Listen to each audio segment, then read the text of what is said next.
diseases. Okay, தாவர நோய், தாவரத்தில் ஏற்படும் நோய்கள், எவ்வாறு நோய்கள் ஏற்படுகின்றன, காசஸ் என்ன, எதனால் ஏற்படுகின்றன. ஓகே, ஸோ இந்த தாவர நோயியல் அப்படின்னு ஒரு அறிவியலே இருக்கு, பிளான்ட் பெத்தாலஜி அப்படின்னு சொல்லுவோம் இங்கிலீஷ்ல. தமிழ்ல வந்து தாவர நோயியல்னு இருக்கு.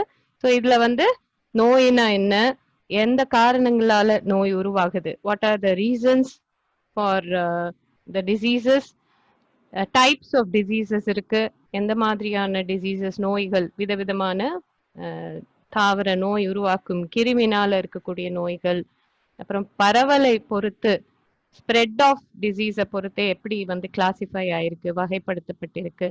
ஓகே, அப்புறம் சிம்டம்ஸ், அதனுடைய வெளியில் தெரியக்கூடிய சைன்ஸ் அண்ட் சிம்டம்ஸ். தாவரத்துல வந்து நோய் வாய்ப்பட்டிருக்கு, நம்ம வெளியில தாவரத்தை பார்த்தாலே தெரிஞ்சுக்கலாம். நீங்கெல்லாம் செடிகள்லாம் பார்த்துருப்பீங்க, சிலதெல்லாம் வாடி இருக்கும், இட் வில் பி வில்டட். சிலதுல வந்து இலைகள்ல வந்து உங்களுக்கு ஸ்பாட்ஸ் இருக்கும். ஓகே, பிளாக் ஸ்பாட்ஸ் இருக்கும், ப்ரௌன் ஸ்பாட்ஸ் இருக்கும், yellow colour covering, brown spot சுற்றி எல்லோ கலரேஷன் இருக்கு. இதெல்லாம் பார்த்துருப்பீங்க. கிரவுண்ட் நட்லாம் விளையிறவங்க பார்த்துருப்பீங்க, நிறைய லீஃப் ஸ்பாட் டிசீசஸ்ன்னு சொல்லுவோம். ஸோ சிலதுல அழுகல் நோய் இருக்கும், சிலதுல வாடல் நோய் இருக்கும். ஸோ அந்த மாதிரி தாவரத்தை பார்த்தே நம்மளால சொல்ல முடியும், இது வந்து நோய்வாய்ப்பட்ட தாவரம் அப்படின்னு. நம்மளால அதனுடைய சிம்டம் சயின்ஸை வச்சு, அதனுடைய சயின்ஸ்க்கு என்ன சொல்லுவோம் தமிழ்ல, அதனுடைய வெளியில தெரியக்கூடிய அந்த பண்புகளை வச்சு, புற பண்புகளை வைத்து நம்மளால தெரிஞ்சுக்க முடியும். ஓகே, ஸோ அதை பத்தியான இன்ட்ரோடக்ஷன் கிளாஸ் தான் இன்னைக்கு. So we will just talk about what are plant diseases, what are the causes, what are the types, causative agents, எந்த மாதிரியான காரணிகளால தாவர நோய் உருவாகுது. Okay, this is the topic for today's class. Okay, so I have prepared it in English. நான் தமிழ்ல வந்து உங்களுக்கு send பண்றேன் வாட்ஸ்அப்ல. ஸோ நார்மலா நம்ம பிளான்ட்ஸ்ன்னு எடுத்துக்கிட்டோம்னா what is the normal physiology, ஒரு சாதாரணமா ஒரு ஹெல்தி பிளான்ட்ல எந்த மாதிரியான ஃபங்க்ஷன்ஸ் இருக்கு, இதெல்லாம் நம்ம ஏற்கனவே பார்த்துருக்கோம், ஸ்கூல்ஸ்ல நீங்க படிச்சிருப்பீங்க. போட்டோசிந்தசிஸ் முக்கியமான ஒரு செயல்பாடு, ரெஸ்பிரேஷன் சுவாசித்தல், ஒளிச்சேர்க்கை சுவாசித்தல், நியூட்ரிஷன் தாவரங்களுக்கு வளர்வதற்கு தேவையான ஊட்டச்சத்து. ஸோ நீங்க படிச்சிருப்பீங்க மேக்ரோ நியூட்ரியன்ஸ், மைக்ரோ நியூட்ரியன்ஸ்னு படிச்சிருப்பீங்க. அப்புறம் பிளான்ட் ஹார்மோன்ஸ், ஹார்மோன்ஸ்லாம் நீங்க படிச்சிருப்பீங்க, ஆக்சின்ஸ், ஜிபர்லின், சைட்டோகைனின், எத்திலின், இந்த மாதிரியான ஹார்மோன்ஸ்லாம் தேவைப்படுது பிளான்ட்ஸ் நார்மலா செயல்படுறதுக்கு. உங்களுக்கு தேவைப்படக்கூடிய ஊட்டச்சத்துக்கள் அண்ட் ஹார்மோன்ஸ். அப்புறம் போட்டோ பீரியாடிசம், போட்டோ மார்போஜெனிசிஸ்னு இருக்கு, தட் இஸ் ஒளி நோக்கி வளரக்கூடிய வகையில இருக்கும். இல்லை ஒளி இருந்தால் மட்டுமே சில தாவர பாகங்கள் வந்து உருவாகும், அது வளர்ச்சி அடையும், போட்டோ மார்போஜெனிசிஸ் அப்படின்னு சொல்லுவோம். ஓகே, ஸோ ஒளியின் தாக்கத்தால் வளர்ச்சி அடையும் சில தாவர பாகங்கள்லாம் இருக்கு. போட்டோ பீரியாடிசம், சில தாவரங்கள் வந்து நிறைய சூரிய ஒளி தேவைப்படும், நிறைய நேரத்துக்கு சூரிய ஒளி தேவைப்படும். லாங் டே பிளான்ட்ஸ்ன்னு இருக்கு, ஷார்ட் டே பிளான்ட்ஸ்ன்னு இருக்கு. சில தாவரங்களுக்கு குறைந்த நேரமே சூரிய ஒளி தேவைப்படும். ஸோ போட்டோ பீரியாடிசம்னு இருக்கு. என்வாயன்மெண்டல் ஸ்ட்ரெஸ் பிசியாலஜி, எல்லாருமே ஒரே வார்த்தை, எல்லாருக்கும் தெரியக்கூடிய ஒரே வார்த்தை இப்போ வந்து ஸ்ட்ரெஸ். என்ன ஒரு ப்ராப்ளம், ஹெல்த் ப்ராப்ளம்னா இருந்தாலும் நான் ரொம்ப ஸ்ட்ரெஸ்டாக ஃபீல் பண்ணுறேன் அப்படின்னு சொல்லுவாங்க. இதே மாதிரி தாவரங்களுக்கும் ஸ்ட்ரெஸ் இருக்கு.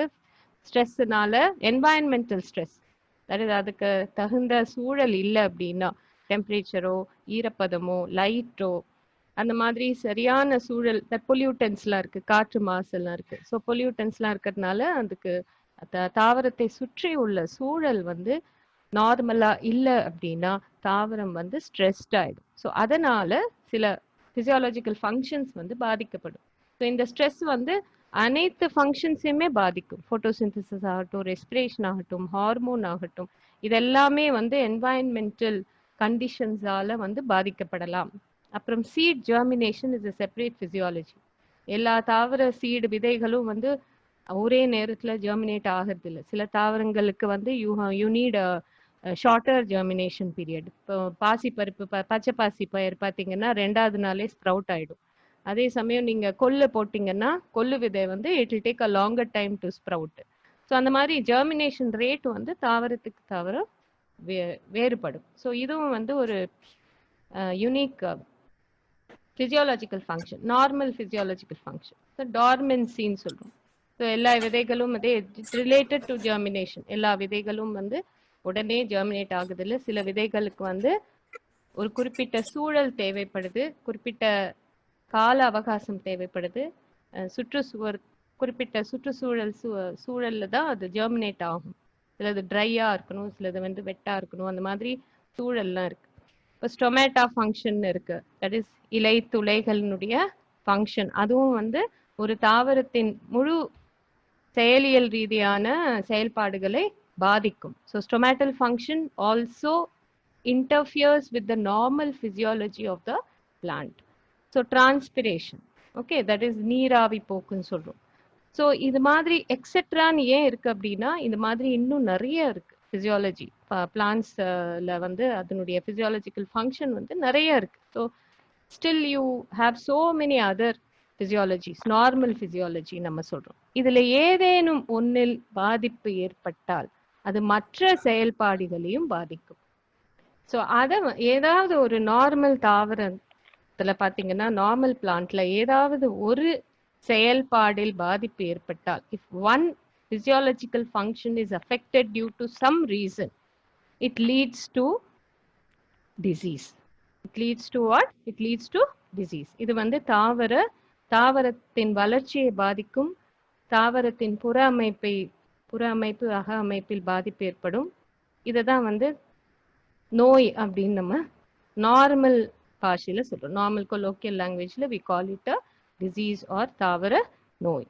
Okay,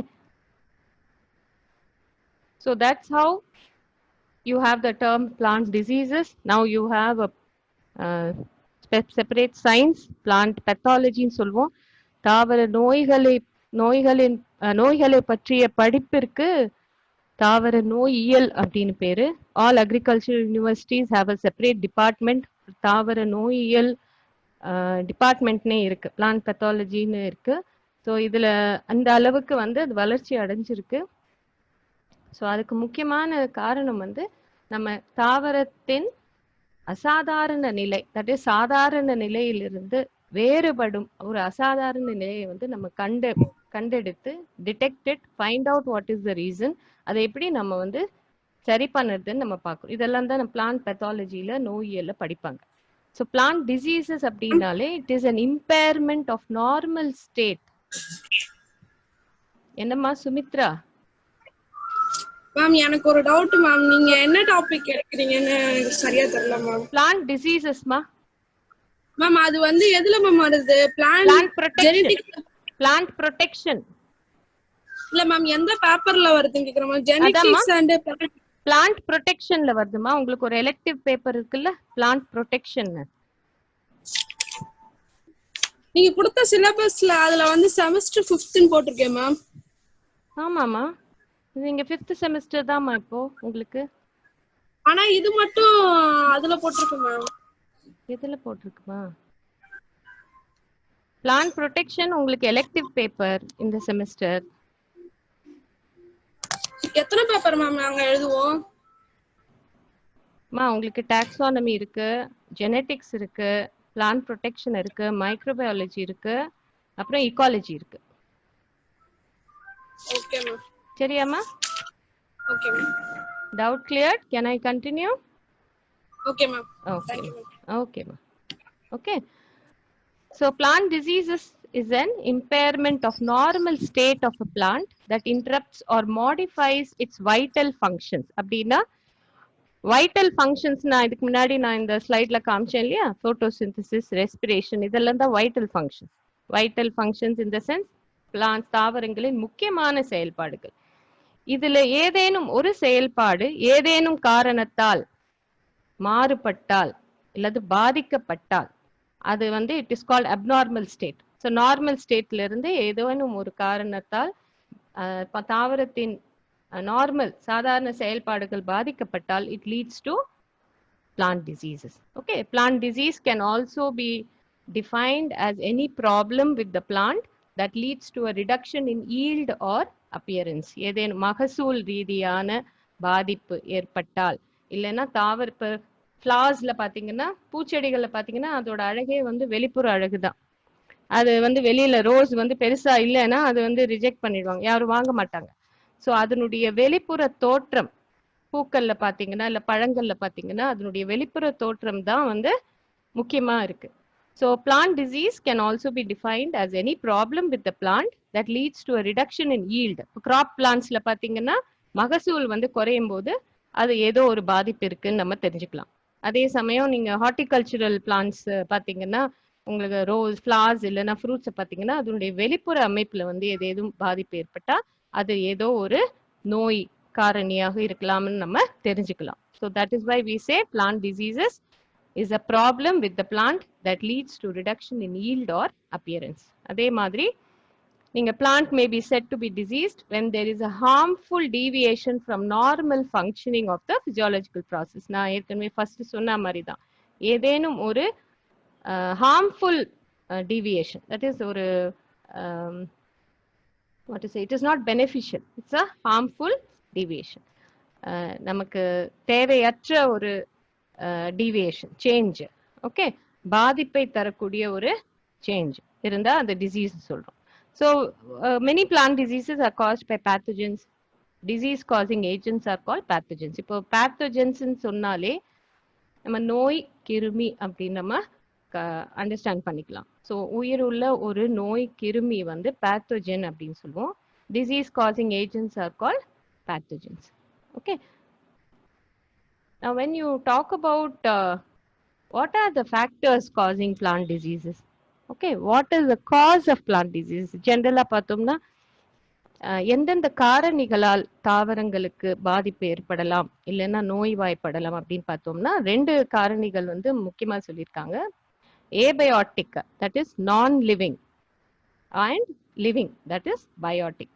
ஸோ உயிரற்ற காரணிகளாலேயும் பிளான்ட்ஸ்க்கு பாதிப்பு ஏற்படலாம், உயிர் உள்ள காரணிகளாலேயும் பிளான்ட்ஸ்க்கு பாதிப்பு ஏற்படலாம். ஸோ நான் abiotic factors and biotic factors நம்ம சொல்றோம். ஏபயோட்டிக் ஃபேக்டர்ஸ்னா உயிரற்ற காரணிகள்னா முக்கியமா பாத்தீங்கன்னா சுற்றுப்புற சூழல் தான். ஓகே, ஏர் பொல்யூட்டன்ஸ் ஃபர்ஸ்ட் இருக்கு, கெமிக்கல்ஸ் சில இடங்கள்ல பாத்தீங்கன்னா நியூக்ளியர் பிளான்ட் கிட்டக்க இருக்கிற இதுல பாத்தீங்கன்னா நியூக்ளியர் ரேடியேஷன் வந்து பொல்யூட்டண்டா இருக்கலாம். இல்லைன்னா ஏதாவது ஒரு இண்டஸ்ட்ரி, ஒரு தொழிற்சாலை இருந்ததுன்னா அந்த தொழிற்சாலையிலேருந்து வெளிவருகிற கழிவுகள், கேஷியஸ் கழிவுகள் இல்லைன்னா பார்ட்டிகுலேட் மேட்டர்ஸ், அதெல்லாம் வந்து கெமிக்கல்ஸ், பெயிண்ட் இண்டஸ்ட்ரி அந்த மாதிரி இண்டஸ்ட்ரீஸ்ல கெமிக்கல் யூஸ் பண்ற கெமிக்கல்ஸே வந்து பொல்யூட்டன்ஸா இருக்கலாம். அசிடிட்டி, ஆல்கலினிட்டி, சாயில்ல மண்ணில் இருக்கக்கூடிய கார அமிலத்தன்மை வந்து அது ஒரு ஏபயோட்டிக் ஃபேக்டரா இருக்கு. ஓகே, அதை பொறுத்து பிளான்ட்ஸுக்கு வந்து ஏதேனும் பிரச்சனை வரலாம். நியூட்ரியன்ட் இம்பேலன்ஸ், சரி விகித ஊட்டச்சத்து நம்ம சொல்றோம், என்பிகே அப்படின்னு சொல்றோம். ஸோ அந்த ஊட்டச்சத்தின் விகிதத்துல ஏதேனும் குறைபாடு இருந்தால் அது ஒரு காரணியாக மாறிவிடும். It becomes a castle factor for developing disease. அதே மாதிரி ஆக்சிஜன் கண்டென்ட் வந்து லோவா இருந்தது சில இடங்கள்ல, இண்டோர் பிளான்ட்ஸ்ல இல்லைன்னா ஹார்டிகல்ச்சுரல் பிளான்ட்ஸ்ல வந்து லோ ஆக்சிஜன் கண்டென்ட் பாதிப்பு உருவாக்கலாம். அதே சமயம் ட்ராட்னா என்னன்னா உங்களுக்கு ட்ரை, தட் இஸ் மழை இல்லாம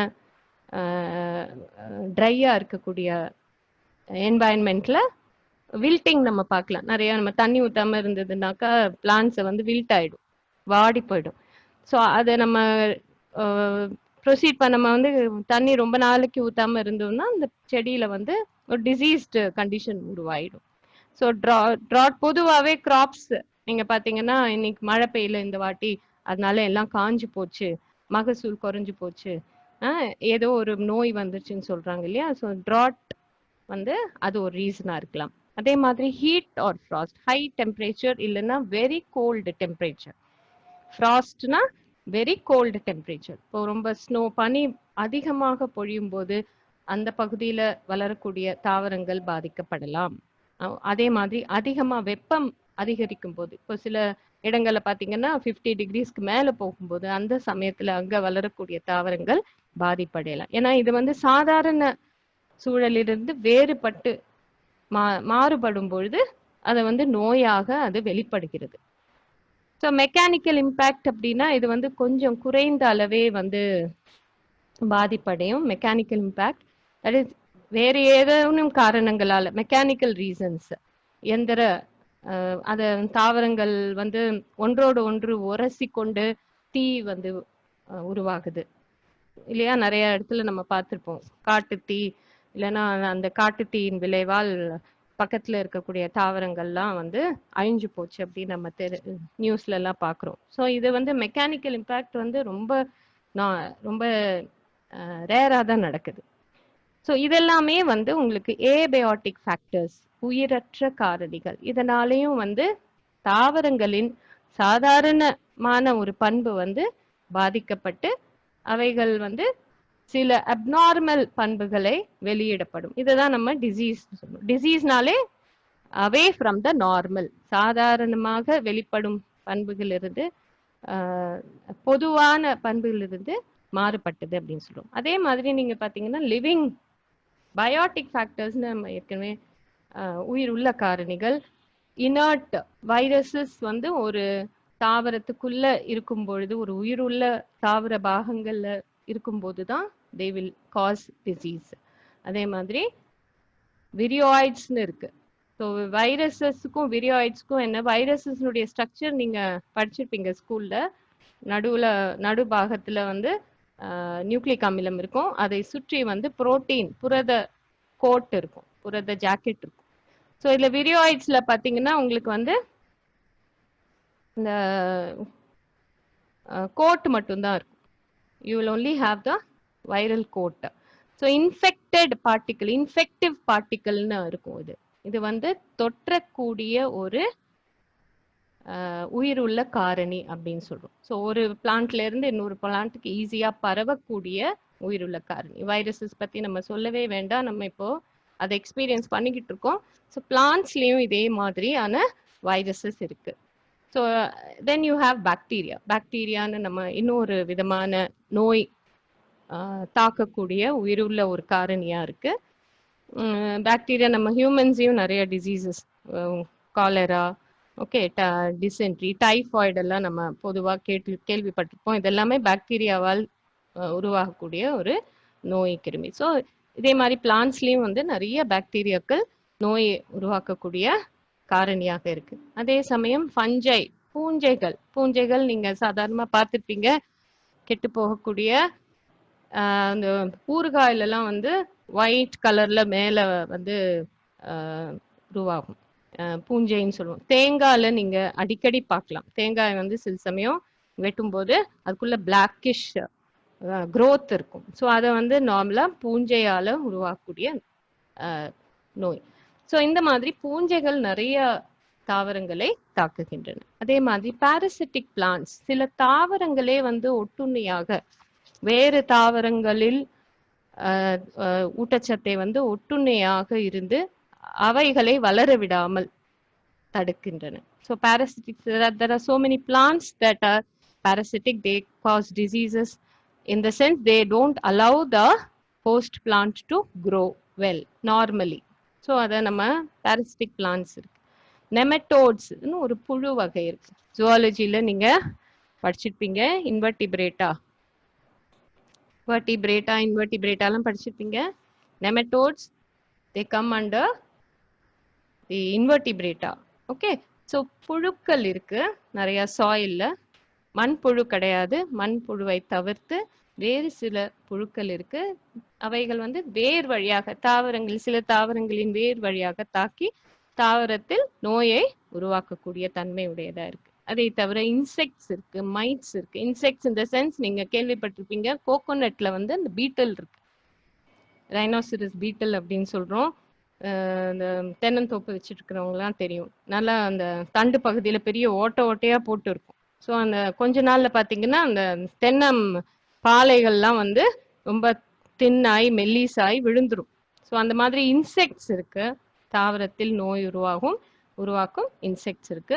இந்த அதர் ஹெர்பிவோர்ஸ், தாவர உண்ணிகள் வந்து நம்ம ரேரா தான் நம்ம அதை டிசீஸ் இதுல காசல் இதுல சேர்த்துக்க முடியும். சில தாவரங்கள், சில அனிமல்ஸ் ஆர் சில இன்செக்ட்ஸ் வந்து தாவரங்க இலைகளை வந்து முழுமையாக சாப்பிட்டுடும். ஸோ அது ஒரு டிசீஸ் கேட்டர்பில்லர்ஸ், முருங்கையில இருக்கு. அந்த மாதிரி சில தாவரங்கள்ல பார்த்தீங்கன்னா சில இன்செக்ட்ஸ், சில ஹெர்பிவோர்ஸ் வந்து இலையை முழுமையா சாப்பிட்டுடும், ஃப்ளார்ஸை முழுமையா சாப்பிட்டுடும். ஸோ அது that also comes under biotic factors. Okay, so இது வந்து இட் இஸ் ஜென்ரல் எந்த மாதிரி காசட்டிவ் ஏஜென்ட்ஸ் எந்த மாதிரி இருக்கு அப்படிங்கிறதுக்கு ஒரு ஸ்லைட். இதை தவிர ஜெனட்டிக் அப்நார்மாலிட்டிஸ்னும் ஒரு இது இப்போ இருக்கு. ஏதாவது ஒரு ஜீன்ல மரபணுல ஏதாவது ஒரு மாறுதல் இருந்தது அப்படின்னா அந்த தாவரத்துல டிசீஸ்ட் கண்டிஷன் வெளிப்படலாம். ஓகே, இது இன்னும் பெரிய அளவுல இன்னும் நமக்கு விஷயங்கள் தெரியல. எல்லாருமே வந்து அவங்களுடைய வீடியோ அண்ட் ஆடியோவை மியூட் பண்ணிக்கோங்க, சரியா? அப்பதான் கிளியரா கேட்கும். ஷோபா, ஷோபா. ஓகே, ஸோ இதை நான் ஏற்கனவே உங்ககிட்ட ஷோபா உங்க வீடியோவை மியூட் பண்ணிக்கோங்க, சரியா? யா, தேங்க்யூமா. ஸோ இதுதான் ஏற்கனவே நான் ப்ரீவியஸ் இதில் சொல்லிட்டேன் இல்லையா? Deficiency, light, temperature, relative humidity, ஈரப்பதம், மண்ணின் ஈரப்பதம், மண்ணின் காற்று அளவு, ஓகே, மண்ணின் கார அமிலத்தன்மை, மண்ணின் ஃபர்டிலிட்டி, சாயில் ஃபர்டிலிட்டி. அப்நார்மாலிட்டி இன் சாயில் கண்டிஷன் அப்படின்னா மண்ணின் தன்மை வந்து சரியாக இல்லை அப்படின்னா, சில மண்ணெல்லாம் கட்டி கட்டியா இருக்கும், சில மண்ணெல்லாம் வந்து மணலா இருக்கும். ஸோ அந்த பர்டிகுலர் தாவரம் வளர்கிற மண் வந்து சரியா இல்லை அப்படின்னா, மண்ணின் தன்மை சரியா இல்லைன்னா கூட it can cause a disease. அதே மாதிரி அட்மாஸ்பரிக் இம்பியூரிட்டிஸ். பயோட்டிக் ஃபேக்டர்ஸ்ல நான் ஏற்கனவே டிஸ்கஸ் பண்ணேன் இல்லையா? யூ ஹேவ் மைக்ரோ ஆர்கானிசம்ஸ், நுண்ணுயிர்கள், ஃபஞ்சை, பாக்டீரியா, வைரஸ், விரியாய்ட்ஸ், திஸ் மைக்கோபிளாஸ்மான்னு சொல்லுவோம். இப்போ வந்து மைக்கோபிளாஸ்மாங்கிறது வந்து பிளான்ட்ஸை வந்து தாக்குறதுனால ஃபைட்டோபிளாஸ்மா அப்படின்னு கூட, இதுவும் ஒரு வகையான நோய் கிருமி தான். ஓகே, அதே மாதிரி ஆல்கே இருக்கு. சில ஆல்கேக்கள் வந்து, ஆல்கான்னு நம்ம என்ன, சில ஆல்கே வந்து தேயிலையில வந்து நோயை உருவாக்கக்கூடிய சில பாசிகள் இருக்கு. Nematode, higher parasitic plants. So இதெல்லாம் வந்து பயோட்டிக் ஃபேக்டர்ஸ். மெயினா பார்த்தோம்னா ஃபஞ்சை, பாக்டீரியா, வைரஸஸ், நெமட்டோட்ஸ், இதுதான் வந்து மிக அதிக அளவுல தாவரத்துல நோய் உருவாக்கக்கூடியதா இருக்கு. ஃபஞ்சை பார்த்தீங்கன்னா, பூஞ்சைகள் பார்த்தீங்கன்னா கிட்டத்தட்ட 85% தாவர நோய்கள் பூஞ்சையால் மட்டுமே உருவாகுது. So fungi account for normally 85% of the plant diseases. Then you have viruses, bacteria and nematodes. Very small level only these organisms, phytoplasma, protozoa, algae எல்லாம் வந்து மிக குறைந்த விகிதத்திலேயே தாவரங்களில் நோயை பரப்புகின்றன அப்படின்னு கண்டுபிடிச்சிருக்காங்க. ஓகே, ஸோ நீங்க நான் பார்த்தேன்ல ஏபயோட்டிக் ஃபேக்டர்ஸ் நான் சொன்னேன், தாவர நோய்கள். Just some examples are there. சில உதாரணங்கள் பார்த்தீங்கன்னா, ஜிங்க் வந்து ஒரு முக்கியமான ஊட்டச்சத்து. இப்போ ஜிங்க் வந்து நீங்க தெரியும், இப்போ இம்யூனிட்டி டெவலப் பண்ணுறதுக்கு இந்த கொரோனா வைரஸ் காலத்துல, டிசீஸ் காலத்துல இம்யூனிட்டியை வந்து ஜாஸ்தி பண்ணுறதுக்கு ஜிங்க் வந்து ரொம்ப முக்கியமா இருக்குன்னு சொல்றாங்க. கபசுர குடிநீர், அப்புறம் விட்டமின் சி, அப்புறம் ஜிங்க் டேப்லெட்ஸ் கூட நோயாளிகளுக்கு கொடுக்குறாங்க. ஸோ ஜிங்க், இதே மாதிரி ஜிங்க் டெஃபிஷியன்சி, ஜிங்கினுடைய குறைபாட்டினால், மண்ணில் வந்து ஜிங்கினுடைய குறைபாட்டினால் ரைஸ்ல ஒரு வகையான டிசீஸ் உருவாகுது, கைரா டிசீஸ் அப்படின்னு அதுக்கு பேரு. அதுக்கு என்ன பேரு? கைரா டிசீஸ். அதே மாதிரி ஃப்ராஸ்ட், எங்கேயோ கோழி சேவல் கத்துது, நேத்திக்கும் கத்தித்து, அதே வீடுதான் நினைக்கிறேன். சரி, ஓகே, ஃபைன். அதுவும் கேக்குதோ கிளாஸ்? ஓகே, ஸோ சரிங்க சரிங்க, அப்பப்போ அன்மியூட் பண்ணிட்டு சரிங்க பேசுங்க, சரியாம்மா? துர்கா, என்னம்மா சொல்லுமா? என்னம்மா துர்கா, ஏதாவது சொல்லணுமா?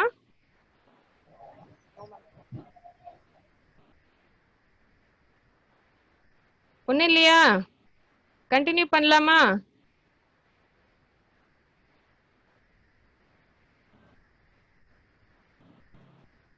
Okay. So unfavourable environment condition, அசாதாரண சுற்றுப்புற சூழல், ஃப்ராஸ்ட், பனி மூட், மிக அதிகமான பனி. ஓகே, அது இன்ஜூரி, பிசியாலஜிக்கல் வில்ட். பிசியாலஜிக்கல் வில்ட்னா வாடல் நோயை உருவாக்கக்கூடிய தன்மையா இருக்கு ஃப்ராஸ்ட். ஓகே, இன்ஜூரினா தாவரங்களில் ஏற்படும் காயங்கள், சில வகை காரணங்களால தாவரங்களில் ஏற்படும் வெட்டு காயங்கள் இல்லைன்னா சிராய்ப்பு காயங்களால் வில்ட் வாடல் நோய் உருவாகலாம். அதே மாதிரி சல்ஃபர் டை ஆக்சைடு டாக்ஸிசிட்டி, காற்றுல வந்து சல்ஃபர் டை ஆக்சைடு கேஸ் வந்து அதிகமானா பிளாக் டிப் ஆஃப் மேங்கோ அப்படிங்கிற ஒரு மேங்கோவை பாதிக்குது. மாங்காய் தாவரங்களை பாதிச்சு it causes black tip of mango. அதே மாதிரி மாலிப்டினம்னு ஒரு எலிமெண்ட் இருக்கு. மாலிப்டினம்னு இந்த எலிமெண்ட் வந்து சாயில்ல கம்மியா இருந்தது அப்படின்னா இட் காலிஃப்ளவர்ல ஒரு வகையான ஒரு நோயை உருவாக்குது. விப் டெயில் அப்படின்னு சொல்றாங்க. காலிஃப்ளவர்ல ஒரு வகையான நோய். அதே மாதிரி கார்பன் டை ஆக்சைடு ஸ்டோரேஜ், இப்போ வந்து பொட்டேட்டோ உருளைக்கிழங்கெல்லாம் வந்து ஸ்டோர் பண்ணி வைப்பாங்க இல்லையா, ஒரு இடத்துல இருந்து இன்னொரு இடத்துக்கு. நம்ம பகுதியில உருளைக்கிழங்கு இருக்காது, நார்த் இந்தியால இருந்து வரணும். ஸோ நார்த் இந்தியால இருந்து ஸ்டோர் பண்ணி வைப்பாங்க. அந்த ஸ்டோரேஜ் பகுதியில சேமிப்பு கிடங்குல வந்து அதிகமான கார்பன் டை ஆக்சைடு இருந்தது அப்படின்னா அது வந்து ஒரு சுற்றுச்சூழல் பாதிப்பாக இருக்கு. அது வந்து உயிரற்ற ஒரு காரணியா இருக்கு. It causes black heart of potato. சில சமயம் உருளைக்கிழங்க வெட்டும் போது உள்ளுக்குள்ள வந்து உங்களுக்கு கருமையான ஒரு நடுப்பகுதியில, உருளையின் நடுப்பகுதியில கருப்பா இருக்கும். ஓகே, ஹார்டா இருக்கும், கருப்பா இருக்கும், நம்ம பார்த்திருப்போம். So that is called hollow and black heart of potato. So excessive accumulation of carbon dioxide in storage. அதே மாதிரி சாயில்ல கால்சியம் குறைவாக இருந்தது அப்படின்னா அந்த ஆப்பிள்ல வந்து பிட்டர்னஸ் கொடுக்குது. ஆப்பிள்ல ஒரு வகையான கசப்பு தன்மையை கொடுக்குது. So bitter pit of apple அப்படின்னு சொல்றோம். ஸோ மைக்ரோ நியூட்ரியன்ட்னா மிக மிக குறைந்த அளவில் தேவைப்படக்கூடிய ஊட்டச்சத்துக்கள் பிளான்ஸ்ல. அது குறைந்தது அப்படின்னா ஓகே, மேங்கனீஸ், அந்த மாதிரி கோபால்ட். ஓகே, இந்த மாதிரி மைக்ரோ நியூட்ரியன்ஸ் குறைவால லீஃப் மார்ஜின், இலை விளிம்புகள் வந்து காய்ந்து கருப்பு நிறமாக மாறிவிடும். It is call necrosis in leaf margin. So இதெல்லாம் வந்து some diseases which are caused by abiotic factors.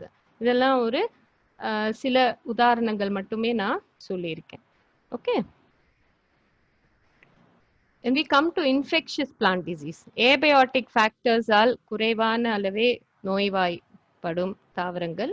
ஆனால் உயிருள்ள காரணிகள் தான் முக்கியமா தாவரங்களுக்கு அதிக பாதிப்பை ஏற்படுத்துகின்றது. மகசூல் குறைவால் இல்லைன்னா அந்த ப்ராஃபிட், மெயினா மகசூல் குறைவால் தான். தனலட்சுமி என்னம்மா, ஏதாவது சொல்லணுமா? தனலட்சுமி chat boxல கூட போடலாம், நீங்க பேச முடியலனா. You have raised your hand. ஏதாவது சொல்லணும்னா அன்மியூட் பண்ணிட்டு நீங்க சொல்லலாம். நடுவுல you can talk. Okay? ஏதாவது பேசணுமா?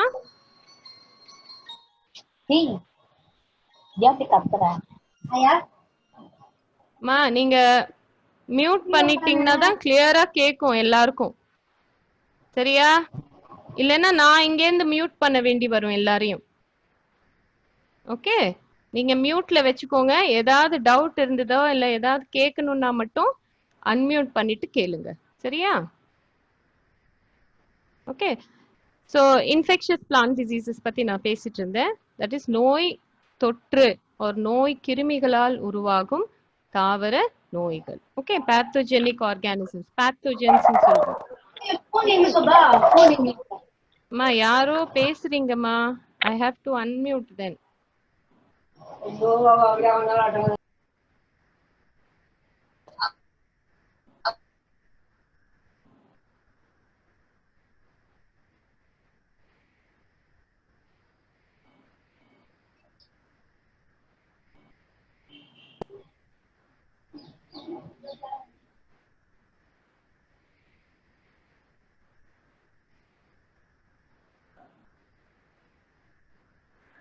Okay, so we are talking about the plant diseases, the biotic infectious plant diseases சொல்றோம் இல்லையா அது.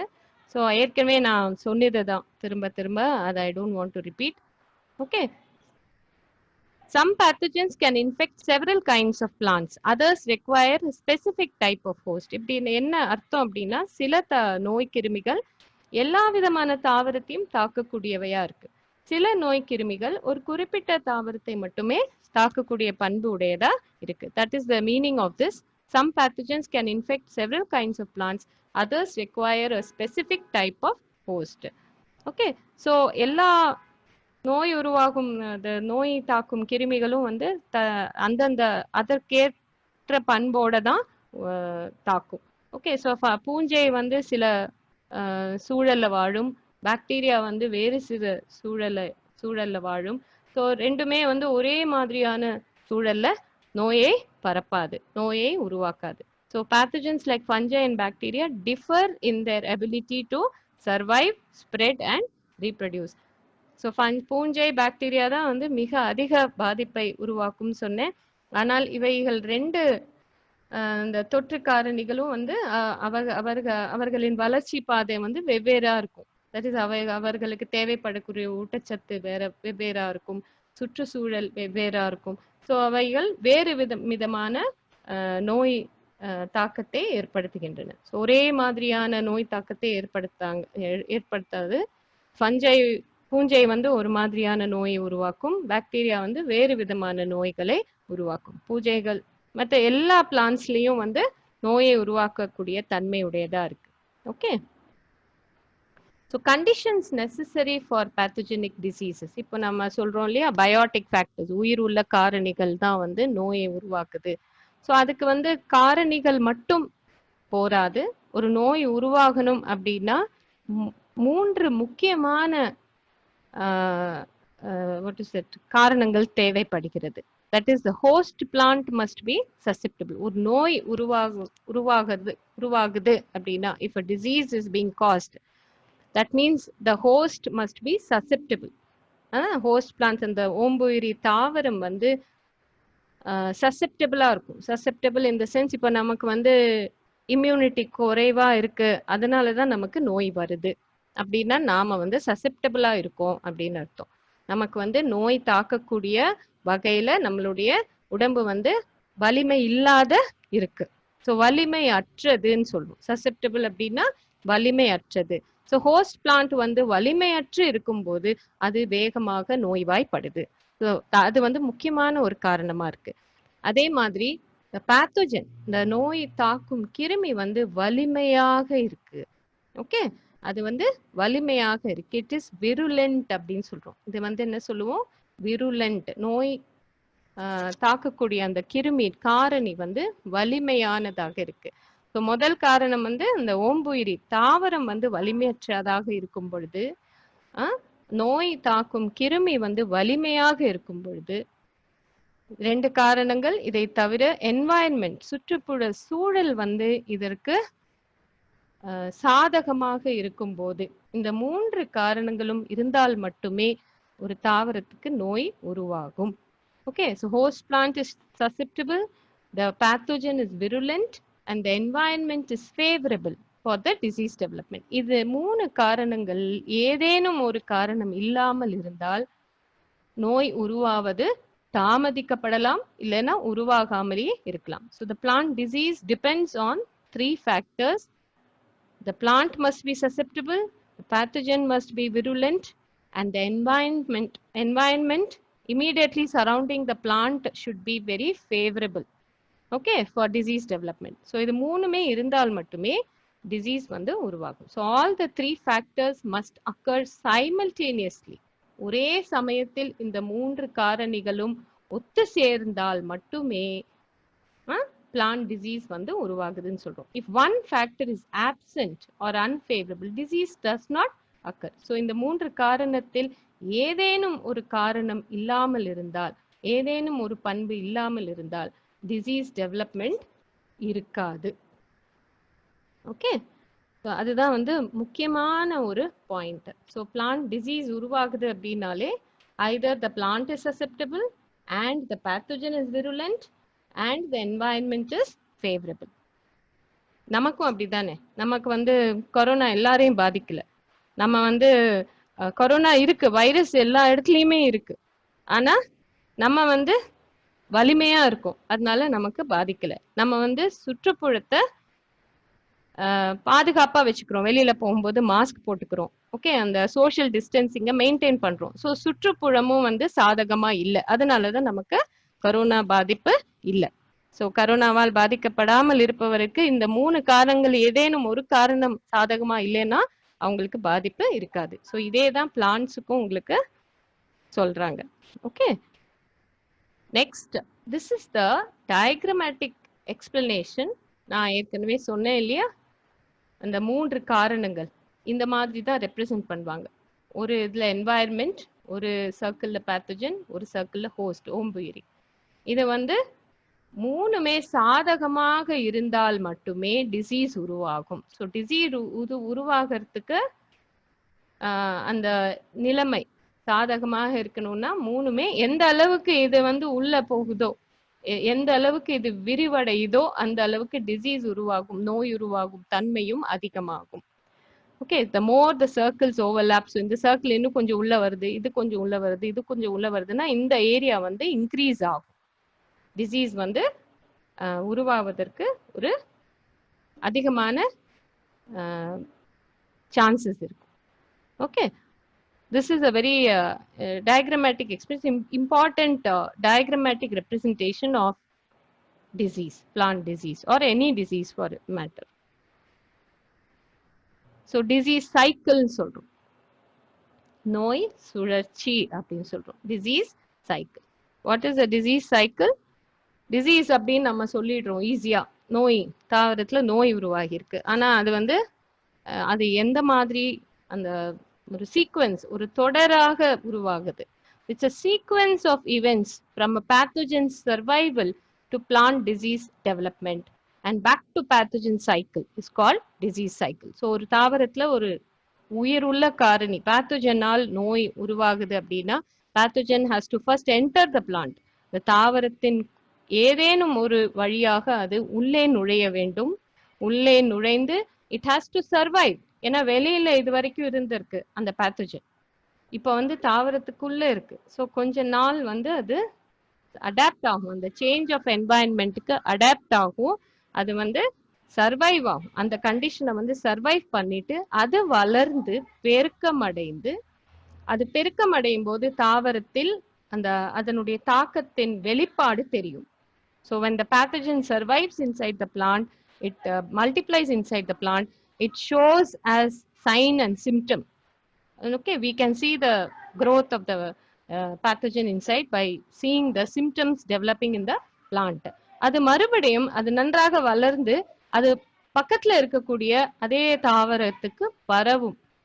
ஸோ இதுதான் வந்து பரவி திரும்பவும் ஃபர்ஸ்ட்லேருந்து it will enter the plant, it will start multiplying, and then it will produce the disease symptoms. Again it will spread to the next plant. இதுதான் வந்து disease cycle அப்படின்னு நம்ம சொல்றோம்.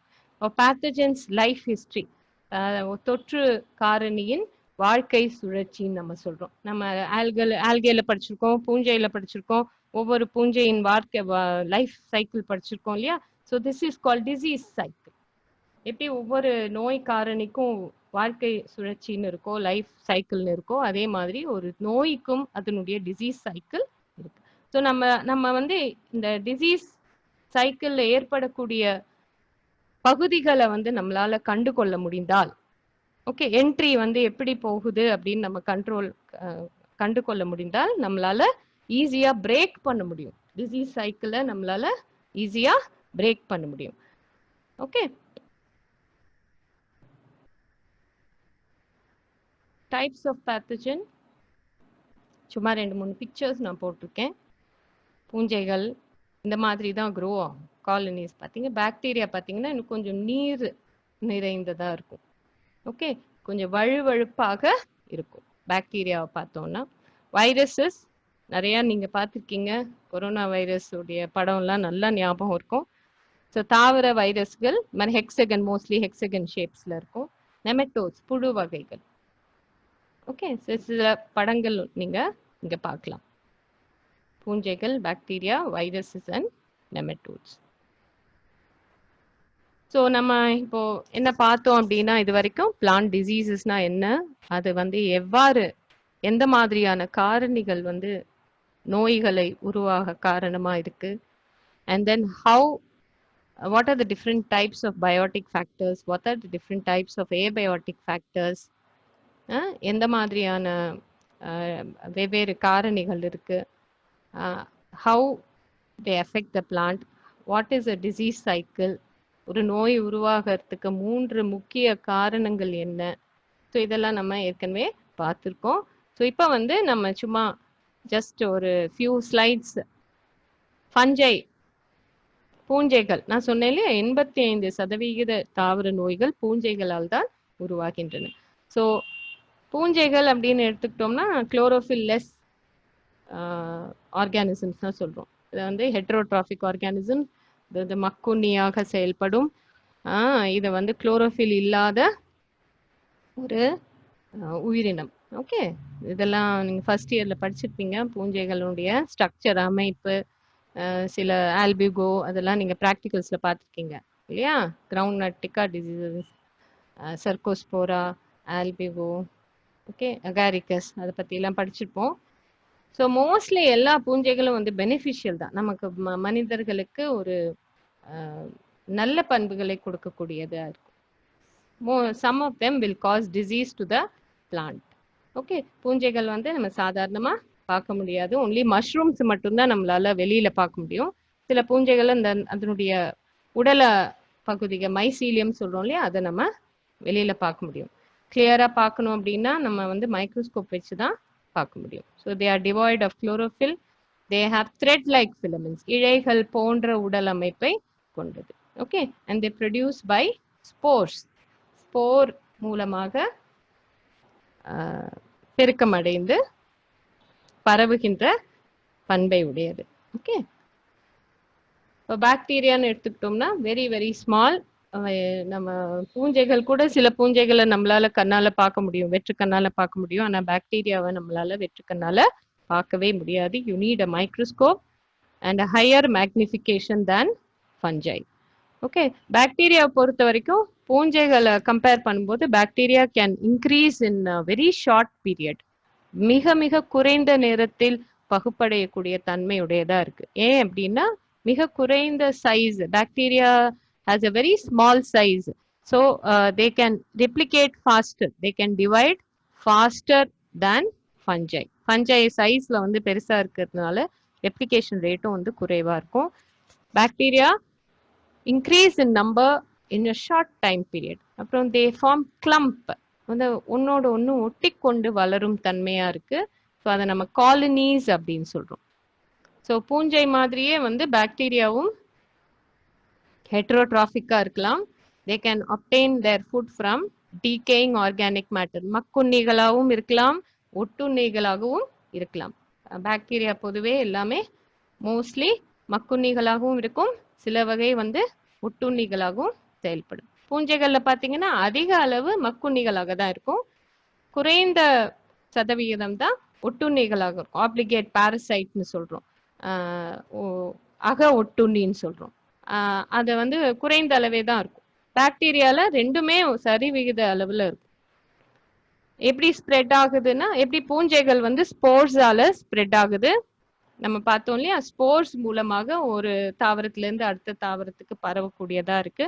பட் பாக்டீரியா எடுத்துக்கிட்டீங்கன்னா இந்த மழை, விண்ட் ட்ரிவன் ரெயின், காற்றோட மழை இருக்கும்போது பாக்டீரியா வந்து ஒரு இடத்துல இருந்து ஒரு தாவரத்துல இருந்து அடுத்த தாவரம், இந்த வயல் முழுக்க பரவறதுக்கு சாத்தியக்கூறுகள் அதிகமாக இருக்கு.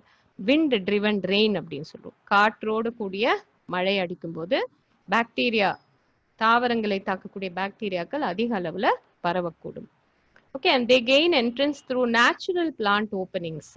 நேச்சுரல் பிளான்ட் ஓப்பனிங்ஸ் அப்படின்னா தாவரங்கள்ல இருக்கக்கூடிய அந்த நேச்சுரல் ஓப்பனிங்ஸ்லாம் இருக்கு இல்லையா, தட் இஸ் ஸ்டொமேட்டா, இலை துளைகள். அந்த மாதிரி ஸ்டெம்ல வந்து லென்டிசெல்ஸ்னு இருக்கு. இதெல்லாம் வந்து இயற்கையான ஓப்பனிங்ஸ் இருக்கும் பிளான்ட்ஸ்ல. இயற்கையான துளைகள் இருக்கும், இலை துளைகள். அப்புறம் லீஃப் விளிம்புல சில வகை தாவரங்கள்ல இலைகளின் விளிம்புகள்ல சில துளைகள் இருக்கும். ஓகே, அதே மாதிரி ஸ்டெம்ல தண்டு பகுதியில சில துளைகள் இருக்கும். ஓகே, பட் மிக வெரி சில நோய் கிருமிகள் வந்து ஃப்ளவர் பட்ல கூட உள்ள நுழைஞ்சிடும். ஸோ அந்த மாதிரி ஓப்பனிங்ஸ் இருக்கும்போது கூட நுழைஞ்சிடும். So they gain entrance through natural plant openings.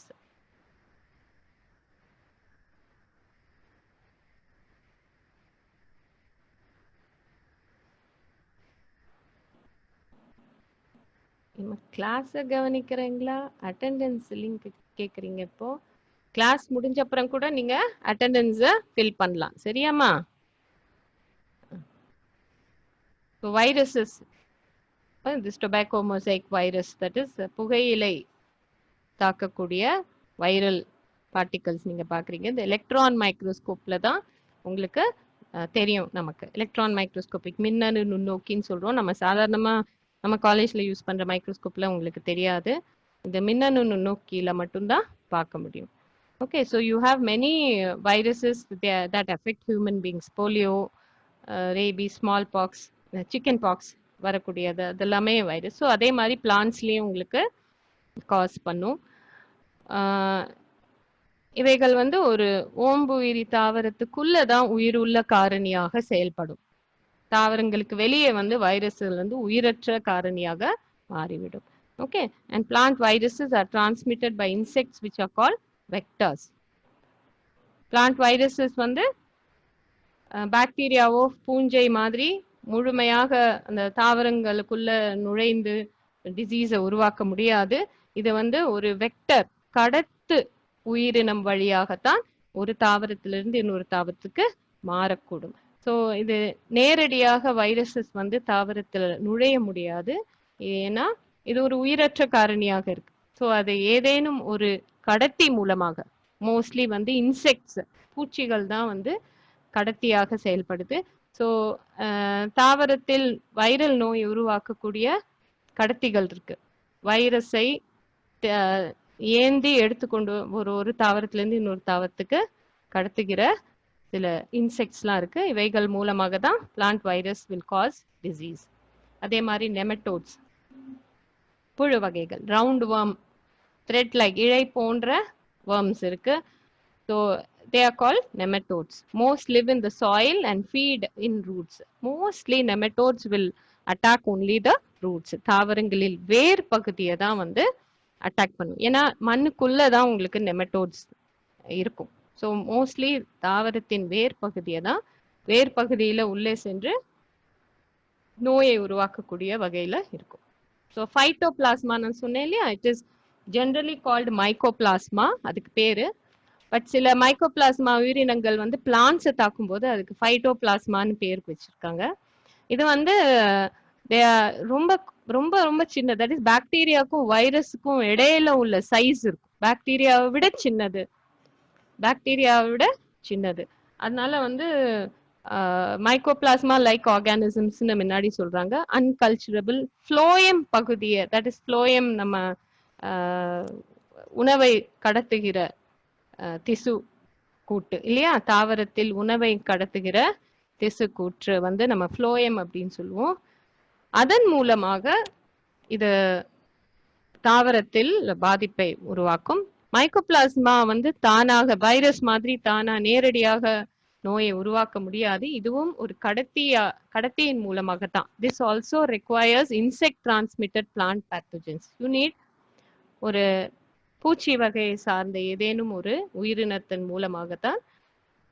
Okay, and they don't have a cell wall, cell சுவர் கிடையாது. ஃபைட்டோபிளாஸ்மா உயிரினத்துக்கு வந்து செல் சுவர் கிடையாது. ஸோ கோகோனட், சுகர் கேன், எள்ளு, சிசம், சாண்டல்வுட், சந்தனம். ஸோ இது வந்து கமர்ஷியலி இம்பார்ட்டன்ட்னா ஒரு நாட்டின் பொருளாதார முக்கியத்துவம் வாய்ந்த தாவரங்கள்ல இது வரும். கோகோனட், சுகர் கேன், எள்ளு அண்ட் சாண்டல்வுட். ஸோ இந்த தாவரங்களை தாக்கக்கூடிய மைக்கோபிளாஸ்மா உயிரினங்கள் இருக்கு. ஸோ ஃபில்லோடி அப்படிங்கிற ஒரு டிசீஸ் வந்து மைக்கோபிளாஸ்மாவால் உருவாக்கப்படும் ஒரு disease, abnormal development of floral parts into leafy structure. இப்போ எள்ளு செடியில நீங்க இதை நார்மலா பார்க்கலாம்.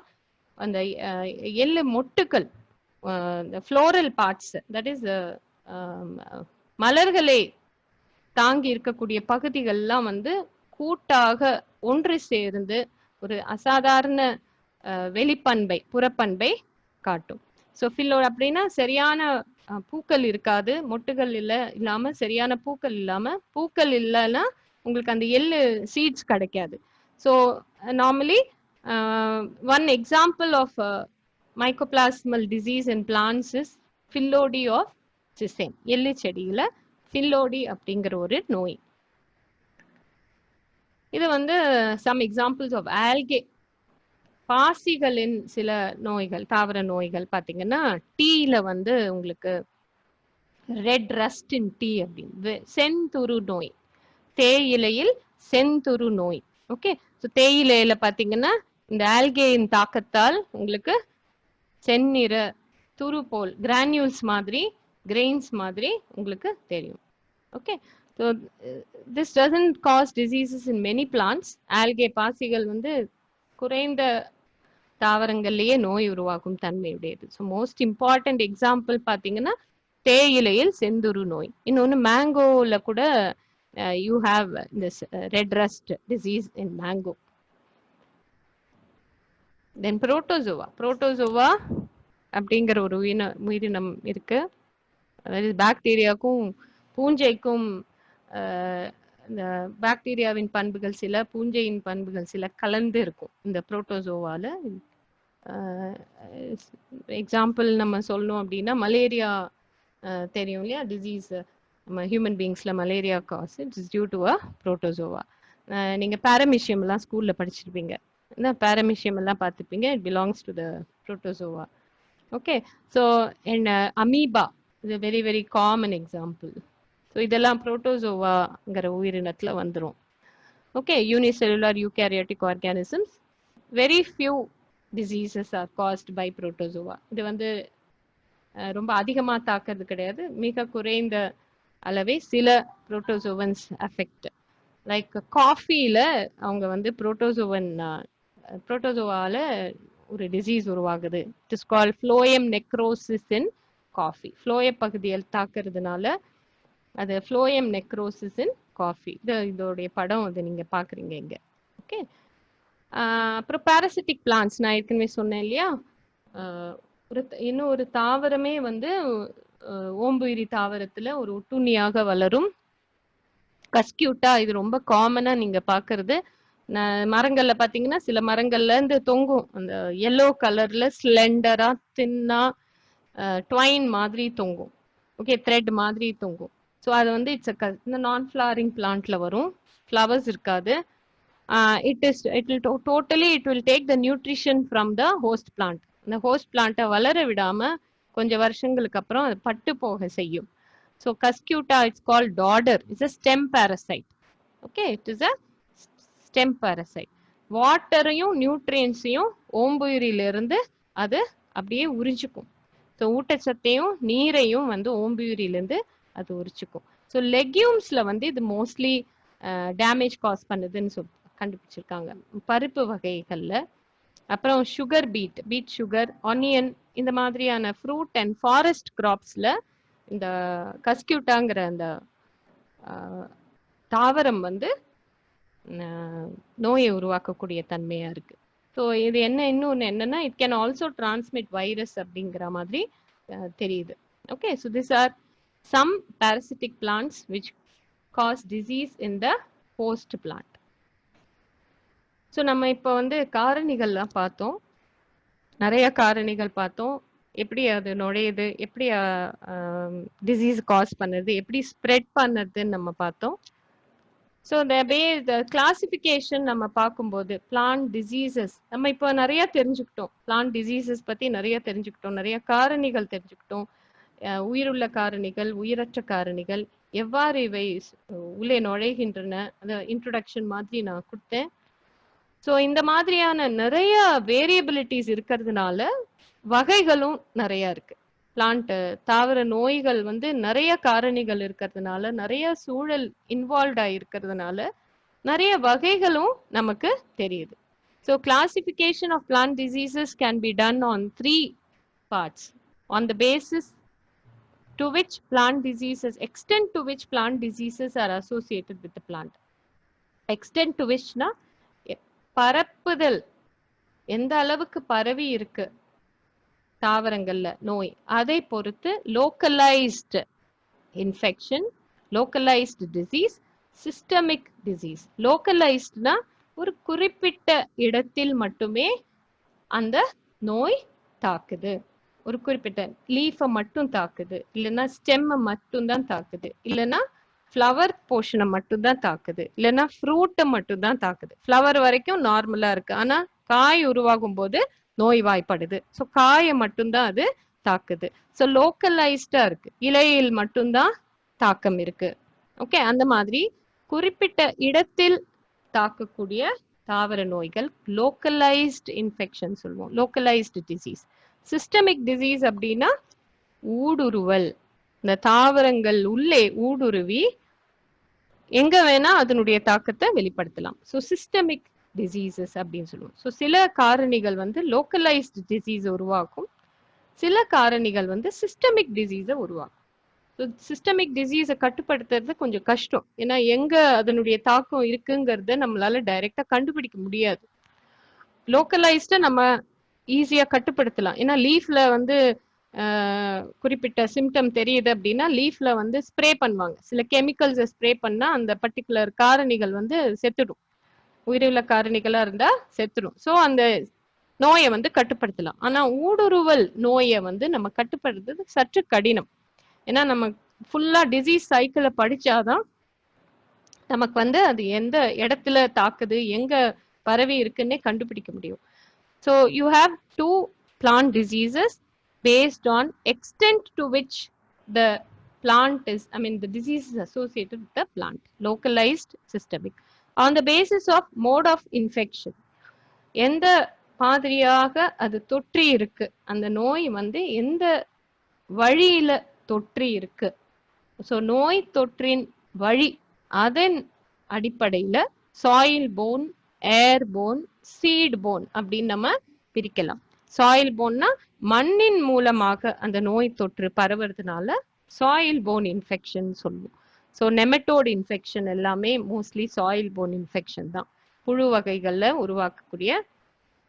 ரூட் போன் அப்படின்னு சொல்லுவோம். சாயில் போன்னாலே நம்ம ரூட் போன், வேரின் மூலமாக நோய் கிருமிகள் பரவுது, நோய் உருவாகுது. ஸோ சாயில் போன் பூஞ்சைகள், நிறைய பூஞ்சைகள் இருக்கு, சாயில் போன் பஞ்சை ரூட்டின் வேரின் மூலமாக உள்ளே நுழைந்து டிசீஸை உருவாக்கக்கூடியது. ஏர் போன் அப்படின்னா மிக குறைந்த அளவே இதனுடைய பாதிப்பு இருக்கும். ஸோ ஏர் போன்ல மோஸ்ட்லி பூஞ்சைகள் தான், இந்த ஸ்போர்ஸ் எல்லாம் இருக்கு இல்லையா, ஸ்போர்ஸ் எல்லாம் வந்து காற்றின் மூலமாக, ஒரு காற்று அடித்தால் அதன் மூலமா, நான் வரைக்குமே சொன்னேன், பாக்டீரியா வந்து காற்றின் காற்றோடு கூடிய மழையில வந்து நார்மலி பாக்டீரியா வந்து காற்றில் இருந்து தாவரத்துக்குள்ள நுழைய முடியும், இலை துளைகள் வழியாக நுழைய முடியும். So it can enter the plant through wind. Okay, so the airborne, ஏர்ல வந்து காற்றுல வந்து அந்த தொற்று கிருமிகளின் பாகங்கள் இருக்கும், ஸோ ஸ்போர்ஸ் இருக்கும். ஸோ அதை வந்து ஒரு தாவரத்துல நுழைந்து, so there are many airborne infections. அதே மாதிரி சீடு போன், தாவரங்களின் விதைக்குள்ளேயே வந்து அந்த நோய் கிருமி வந்து இருக்கும். ஸோ ஒரு ரைஸ் எடுத்துக்கிட்டீங்க, வீட் எடுத்துக்கிட்டீங்க, எனி சீரியல் கிராப்ஸ் எடுத்துக்கிட்டிங்கன்னா அந்த விதையை வந்து ஸ்டோர் பண்ணி வைப்பாங்க. அந்த விதையிலேயே வந்து அந்த தாவர அந்த காரணி, நோய் உருவாக்கும் காரணி வந்து நோய் கிருமி வந்து இருக்கக்கூடியது. ஸோ அதை வந்து விதை முளைக்கும் போது அந்த நோய் கிருமியும் சேர்ந்து வளரும், தாவரத்தோடு சேர்ந்து வளர்ந்து சீக்கிரமா அந்த தாவரத்துக்கு நோய் உருவாகிடும். So on the basis of mode of infection, soil borne, airborne, seed borne. On the basis of symptoms of the disease, நமக்கு ஈஸியா வந்து நமக்கு வந்து பூஞ்சை இருக்கு, பாக்டீரியா இருக்கு அப்படின்னு நம்மளால கண்டுபிடிக்க முடியாது. தாவரத்துல நோய் தாக்கி இருக்குன்னு வேணா நம்மளால சொல்ல முடியும், ஆனா அது பூஞ்சையால தாக்கின நோயா, பாக்டீரியாவால தாக்கின நோயா, இல்லைன்னா உயிரற்ற காரணிகளால தாக்கின நோயா அப்படின்னு நம்ம எதை வச்சு கண்டுபிடிக்க முடியும் அப்படின்னா அந்த சிம்டம்ஸ், அதனுடைய வெளிப்பாடுகளை வைத்து நம்ம கண்டுபிடிக்க முடியும். ஸோ சிம்டம்ஸ் வைத்து நம்ம கிளாசிஃபை பண்ணியிருக்காங்க. ரஸ்ட் சிம்டம், துரு, ஓகே, ஸ்மட் அப்படிங்கிற ஒரு டிசீஸ் இருக்கு, ராட் அழுகல் நோய், பிளைட், ஓகே, வெப்ப நோய் அப்படின்னு சொல்றோம், பிளாஸ்ட், லீஃப் ஸ்பாட், இலை லீஃப் ஸ்பாட், ஓகே, கேங்கர் நோய். நீங்க இது கேங்கர் ரொம்ப ஈஸியா உங்களுக்கு கண்டுபிடிக்க முடியும். எலுமிச்சம்பழம்லாம் எல்லாரும் பார்த்திருப்பீங்க. எலுமிச்சம்பழத்துல உங்களுக்கு டார்க் கலர்ல ரஃப்பான ஸ்பாட்ஸ் இருக்கும், ரஃப்பான பகுதிகள் இருக்கும். அதுதான் வந்து கேங்கர்னு சொல்றோம். இது ஒரு பாக்டீரியா நோய். இது வந்து இலைகள்லயும் இருக்கும், ப்ரௌனிஷ் ஸ்பாட் இருக்கும், ரேஸ்டு ஸ்பாட், ஒரு மேடாக இருக்கும், ஒரு மேடான ஒரு இலை ஸ்பாட் இருக்கும். So that is called canker. Wilt வாடல் நோய், இது நம்ம ஈஸியா கண்டுபிடிச்சிடலாம். வாடல்லையே வந்து பிசியாலஜிக்கல் வில்ட்னு இருக்கு, wilt caused due to pathogen இருக்கு. பிசியாலஜிக்கல் வில்ட்னா நம்ம சுற்றுச்சூழலின் ஏபயோட்டிக் ஃபேக்டர்ஸ், தண்ணீர் குறைவாக இருக்கிறதுனால வாடுறது. அதை நம்ம தண்ணி ஊத்தினோம்னா திரும்பவும் வந்து அந்த வாடல் அந்த இது போயிடும், ஸோ நார்மல் ஆயிடும் பிளான்ட். ஆனா நோய் வாய்ப்பட்டுக்கூடிய தாவரம் வந்து நீங்க தண்ணீர் ஊத்தினா கூட அந்த வாடல் இது போகாது. ஏன்னா அது ரூட்ல ஏதோ ப்ராப்ளம், ஏதோ நோய் கிருமியினால ஏற்படக்கூடிய வாடல். ஸோ வாடலை வைத்து ஓரளவுக்கு நம்மளால கண்டுபிடிக்க முடியும். அந்த சிம்டமை வைத்து இது பிசியாலஜிக்கல் டிசீஸா இல்ல பேத்தோஜெனிக் டிசீஸான்னு நம்ம கண்டுபிடிக்க முடியும். ஸோ டவுனி மில்டியூஸ் அப்படின்னு இருக்கு. மில்டியூஸ்னா ஒரு பூஞ்சை தாக்கக்கூடிய நோய். சில இதுவும் நீங்க பார்த்துருப்பீங்க, சில இலைகள்ல பாத்தீங்கன்னா மேல ஒரு மூட்டம் மாதிரி இருக்கும், லைக் ஒரு கிரேஷ் கலர் பேட்ச், ஒரு ஒயிட்டிஷ் பேட்ச் இருக்கும் இலைகளின் அடிப்பகுதியிலயோ இல்ல மேல் பகுதியிலயோ பாத்தீங்கன்னா ஒரு பூசணம் மாதிரி இருக்கும், so it's call mildew, Downey mildew, powdery mildew. அதுவே வந்து பவுடரியா இருக்கும், so it is call powdery mildew. Anthracnose அப்படிங்கிற ஒரு சிம்டம் வந்து ஈஸியா நம்ம மேங்கோஸ்ல எல்லாம் பாக்குறோம். மாங்காய் இல்லைன்னா மாங்காய் இல்லையே பாத்தீங்கன்னா பிளாக் கலர், கருப்பு கலர்ல உங்களுக்கு பகுதிகள் இருக்கும், ஸ்பாட்ஸ் இருக்கும். So anthracnose. ஸோ அந்த பேசிஸ் ஆஃப் சிம்டம்ஸ் ஆஃப் இது வந்து கொஞ்சம் தான் நான் சொல்லியிருக்கேன், இன்னும் நிறைய இருக்கு. ஒவ்வொரு சிம்டம்க்கும் நம்ம வந்து கிளாசிஃபை பண்ணிடலாம் அந்த disease. So basis of the symptom நம்மளால கிளாசிஃபை பண்ண முடியும். இது ரஸ்ட் டிசீஸ், இந்த தாவரத்துக்கு வந்து ஸ்மட் டிசீஸ் தாக்கியிருக்கு, இந்த தாவரத்தை அழுகல் நோய் தாக்கியிருக்கு. ஸோ நோயின் வெளிப்பாடை பொறுத்து நோயின் வகைகளை நம்ம கண்டுபிடிக்கலாம். So this are major types of plant diseases based on எந்த அளவுக்கு அந்த நோய் தாக்கி இருக்கு, எந்த வழியில நோய் தாக்கி இருக்கு, வெளிப்பாடின் பொறுத்து, தாவர நோயின் வெளிப்பாடின் பொறுத்து நம்ம நோயை வந்து கிளாசிஃபை பண்ணலாம், டிசீசஸை கிளாசிஃபை பண்ணலாம். ஸோ இங்க வந்து நான் சும்மா சில சிம்டம்ஸை காட்டுறேன் உங்களுக்கு. நீங்க பார்த்துருப்பீங்க, ஜஸ்ட் ஒரு ஈஸியா இருக்கும் உங்களுக்கு ஞாபகப்படுத்த. லோக்கல் சிம்டம்ஸ் நான் சொன்னேன், லோக்கலைஸ்ட், ஒரு குறிப்பிட்ட இடத்தில் மட்டும்தான் அந்த நோய் தொற்றின் வெளிப்பாடு தெரியும், இல்லைன்னா அந்த நோய் தொற்று சில குறிப்பிட்ட இடத்தில் மட்டுமே தான் இருக்கும். லைக் இந்த இடத்துல பாத்தீங்கன்னா ஸ்பாட் தெரியுது பாருங்க, இந்த இடத்துல மட்டும்தான் நோய் கிருமி இருக்கும். இது வந்து ஈஸியா கட்டுப்படுத்த முடியும். இந்த இடத்துல இந்த இலைகள்ல நம்ம வந்து நோய் எதிர்பொருளை வந்து நம்ம ஸ்ப்ரே பண்ணிடணும். If you spray particular chemical, it might disappear, நோய் வந்து குணமாகக்கூடிய வாய்ப்பு இருக்கு. அதே மாதிரி லீஃப் கால்ஸ்ன்னு சொல்றோம். ஓகே, லீஃப்ல குறிப்பிட்ட இடத்துல மட்டும் ஒரு கிருமியிலால் ஏற்படக்கூடிய தொற்று. சிஸ்டமிக், தட் இஸ் ஊடுருவல், ஒரு கிருமி வந்து தாவரம் முழுக்க ஊடுருவி அதன் மூலமாக உருவாக்கக்கூடிய வாடல் நோய், வில்டிங் அப்படின்னு சொல்லுவோம். இது வந்து it is caused due to fungus, fusarium அப்படின்னு ஒரு ஃபங்கஸ் இருக்கு, அதனால் கூட wilting. yellowing of leaves. Okay, அதே மாதிரி டுவார்ஃபிங்னா மிக குறைந்த அளவே வளர்ச்சி அடையிறது, நார்மல் வளர்ச்சி இல்லாம குட்டையா இருக்க, சில பேர் வந்து குட்டையா இருப்பாங்க, ரொம்ப குட்டையா இருப்பாங்க, டுவார்ஃப் அப்படின்னு சொல்லுவோம். ஸோ அதே மாதிரி தாவரங்கள்லயும் டுவார்ஃபிங் இருக்கு. ஸோ இந்த டுவார்ஃபிங்னால வந்து பூ விடுதல், காய் விடுதல் இதெல்லாமே பாதிக்கப்படும். So this is systemic symptom. அதே மாதிரி இன்ஃபெக்ஷன் ப்ராசஸ் அப்படின்னு சொல்றோம் இல்லையா? So infectious disease, non infectious டிசீஸ்ன்னு சொல்லுவோம். அதிகமாக பரவும் நோய், அதிகமாக பரவாத நோய் அப்படின்னு சொல்லுவோம் இல்லையா? கொரோனாங்கிறது வந்து இன்ஃபெக்ஷியஸ், ஹைலி இன்ஃபெக்ஷியஸ். ஒரு மனிதர்களிருந்து அடுத்த மனிதருக்கு சீக்கிரமாவே பரவும். அதே மாதிரி சில நோய்கள் வந்து பரவாது. அதிகமா இப்ப தலைவலின்னு எடுத்துக்கிட்டீங்கன்னா ஒரு மனிதர்கிட்ட இருந்து இன்னொரு மனிதருக்கு பரவாது. ஸோ இட் இஸ் நான் இன்ஃபெக்ஷன் சொல்லுவோம். Okay, so infectious, all the diseases caused by viruses can be transmitted from infected host plant to healthy plants. ஒரு நோய் தாக்கிய தாவரத்திலிருந்து இன்னொரு ஹெல்தி பிளான்ட்டுக்கு ஈஸியா பரவக்கூடிய நோயை வந்து இன்ஃபெக்ஷியஸ் அப்படின்னு சொல்றோம். நான் இன்ஃபெக்ஷியஸ் அப்படின்னா நமக்கு வந்து ஈஸியா ஒரு தாவரத்திலிருந்து இன்னொரு தாவரத்துக்கு ஈஸியா பரவாது. Early blight of potato is a non-infectious disease. So சில டிசீசஸ் வந்து பரவாத டிசீசஸும் இருக்கு, பரவக்கூடிய டிசீசஸும் இருக்கு. So classification based on occurrence and distribution. Okay, சில நோய்கள் வந்து ஒவ்வொரு சீசன்லயும் வரும். சில நோய்கள் வந்து இந்த ஒரு வருஷம் வந்ததுன்னா 10 வருஷம் கழிச்சு தான் திரும்ப வரும்.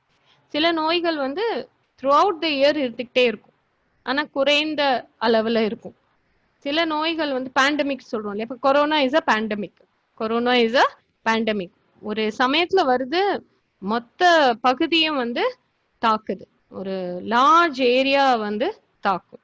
ஸோ அந்த மாதிரி அதனுடைய பரப்பளவு எந்த அளவுக்கு பரவி இருக்கு, அதனுடைய டிஸ்ட்ரிபியூஷன், அப்புறம் எப்பெல்லாம் அது தாக்கக்கூடிய timing, occurrence and distribution. So அதை பொறுத்து வந்து எண்டமிக், எபிடமிக், ஸ்பொராடிக், பேண்டமிக் அப்படின்னு 4 வகையில பிரிச்சிருக்காங்க. எண்டமிக் அப்படின்னா when a disease more or less constantly prevalent from year after year, ஒவ்வொரு வருஷமும் இந்த டைம்ல வின்டர் சீசன்ல இந்த நோய் தாக்குது. It is very constant, uniform, every year it occurs. So ஒரு இடத்துல பஞ்சாப்ல இந்த பர்டிகுலர் ஏரியால இந்த பர்டிகுலர் வின்டர் சீசன்ல இந்த கோதுமையில வந்து இந்த குறிப்பிட்ட நோய் தாக்குது அப்படின்னு தெரியும். வருஷா வருஷம் நடைபெறும் ஒரு தாக்கம், வருடா வருடம் உருவாகும் ஒரு நோய் தாக்கம். இதை வந்து எண்டமிக் அப்படின்னு சொல்றோம்.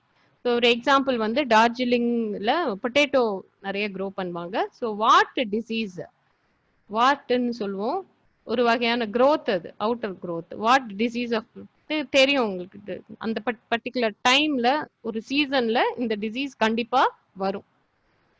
இன்னொன்னு வந்து எபிடமிக், இது வந்து பிளான்ஸ் தாக்குறதுனால எபிஃபைட்டாட்டிக் அப்படின்னு கூட சொல்றாங்க.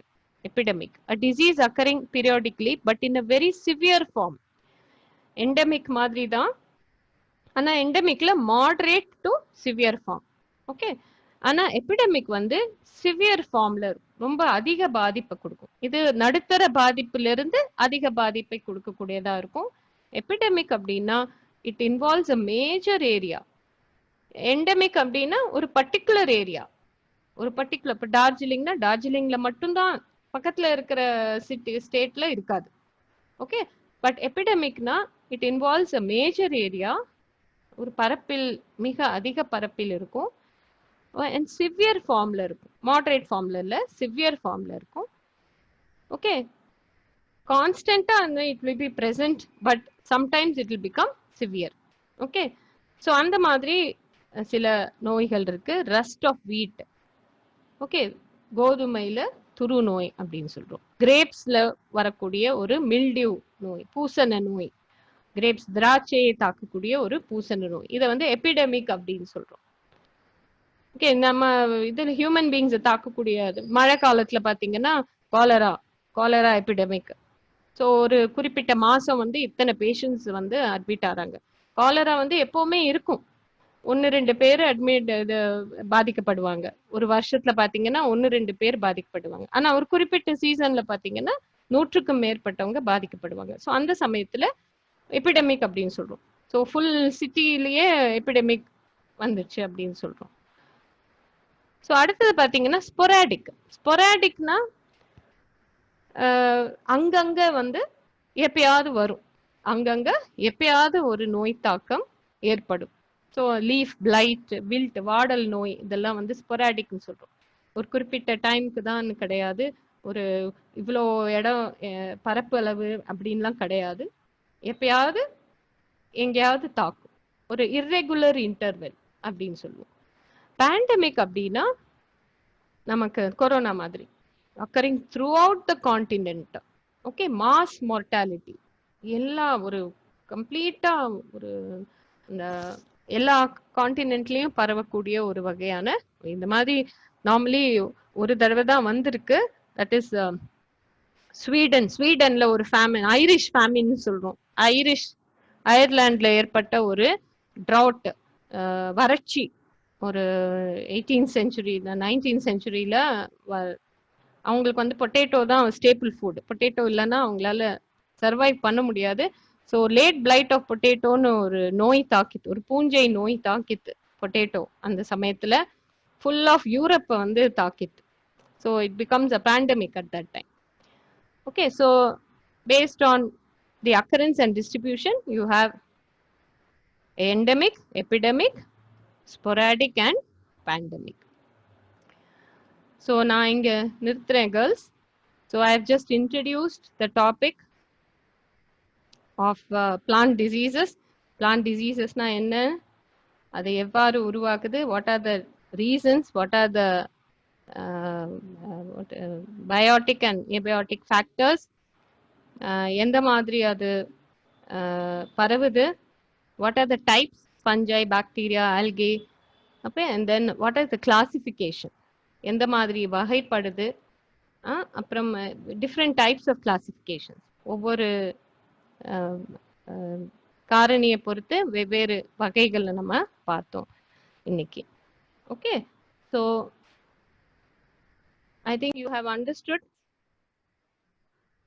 the topics.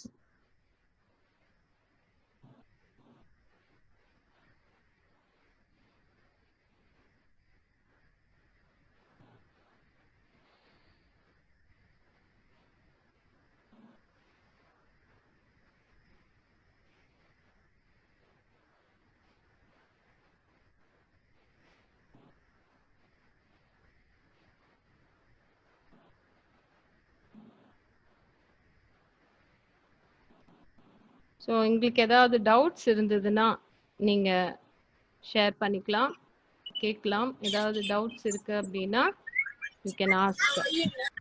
Anybody has any doubts? No ma'am. No ah, புரிஞ்சுதா புரியலையா? புரிஞ்சது மேம். ஓகே, டெஸ்ட் வைக்கலாமா அடுத்த வாரம்? வேண்டாம் வேண்டாம், சரியா, வைக்க மாட்டேன், கவலைப்படாதீங்க. Okay okay ma'am. Okay ma'am. எல்லாரும் அட்டெண்டன்ஸ் ஃபில் பண்ணிடுங்கப்பா. கண்டிப்பா everybody has to fill the attendance. எல்லாரும் இருந்தீங்களா இல்ல ஜாலியா உங்க வேலைய பார்க்க போனீங்களா? கிளாஸ் அட்டெண்ட் பண்ணீங்களா? எல்லாரும் இருந்தோம் ma'am. Very good, very good. என்ன பண்ணுங்க, I am giving you some time before the next class begins. ஏதாவது டவுட் இருந்தா கேளுங்க, அட்டெண்டன்ஸ் ஃபில் பண்ணுங்க, சரியா? Okay ma'am. Okay ma'am. Okay மா, Thank you ma'am. see you tomorrow. Thank you ma'am. Bye. Thank you ma'am. Thank you ma'am. Thank you, thank you. Thank you ma'am.